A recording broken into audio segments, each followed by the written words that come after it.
ഡോക്ടറെ, മെഡിവെൽ എന്നുള്ള ക്ലിനിക്ക് നമ്മുടെ കമ്മ്യൂണിറ്റി മെഡിസിനിൽ സ്വന്തം നാട്ടിൽ സ്വന്തം ഗ്രാമത്തിൽ തുടങ്ങാനുണ്ടായ ചേതോ വികാരം എന്താണ്? എത്രത്തോളം വിജയസാധ്യത അതിൽ കണ്ടിരുന്നു?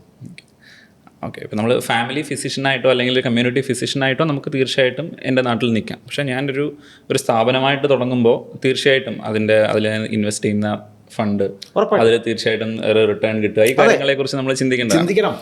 ഇപ്പം ഞാൻ കാണുന്ന പേഷ്യൻസ് പോലും എന്നോട് ഇങ്ങോട്ട് ഡോക്ടർ ഇത് ഈ എറണാകുളത്തോ അല്ലെങ്കിൽ വേറെ എവിടെയെങ്കിലും ഒക്കെ തുടങ്ങിയാൽ പോരായിരുന്നോ? അവിടെ ആകുമ്പോൾ കുറച്ചുകൂടെ നമുക്ക് നല്ലതായിട്ട് സേവനങ്ങളൊക്കെ കൊടുക്കാം, സാമ്പത്തികമായിട്ട് നല്ലൊരു ഭദ്രത കിട്ടും. പക്ഷേ എൻ്റെ എയിം അതല്ലല്ലോ. എൻ്റെ എയിം എന്ന് പറഞ്ഞാൽ എൻ്റെ നാടിന് ഒരു ഇത് കൊടുക്കുക എന്നുള്ളതായിരുന്നു ഗ്രേറ്റ് വിഷൻ, മെയിനായിട്ടുള്ളൊരു എയിം. അപ്പം അത് തീർച്ചയായിട്ടും ഞാൻ എൻ്റെ നാട്ടിൽ തുടങ്ങിയെങ്കിൽ മാത്രമേ അതിന് റിസൾട്ട് കിട്ടുള്ളൂ. ഞാൻ മറ്റൊരു സ്ഥലത്ത് ഇപ്പം എറണാകുളത്തോ അല്ലെങ്കിൽ മറ്റുള്ള നോക്കി ഒരുപാട് ഹോസ്പിറ്റലുകളും ക്ലിനിക്കുകളും ഒക്കെ ഉണ്ട്. പക്ഷെ അതിൽ നിന്ന് വളരെ വ്യത്യസ്തമാണ് മെഡിവെലിൻ്റെ ഒരു വിഷനും ഒരു ആശയം എന്ന് പറഞ്ഞാൽ ഒരു ഹോസ്പിറ്റൽ അല്ലെങ്കിൽ ഒരു അസുഖം വരുമ്പോൾ ട്രീറ്റ് ചെയ്യുന്നു എന്നുള്ളതല്ല. തീർച്ചയായിട്ടും അതുണ്ട്, പക്ഷെ അതിനപ്പുറത്തേക്ക് ഒരു ഹെൽത്ത് കെയർ ആണ് നമ്മൾ ഉദ്ദേശിക്കുന്നത്.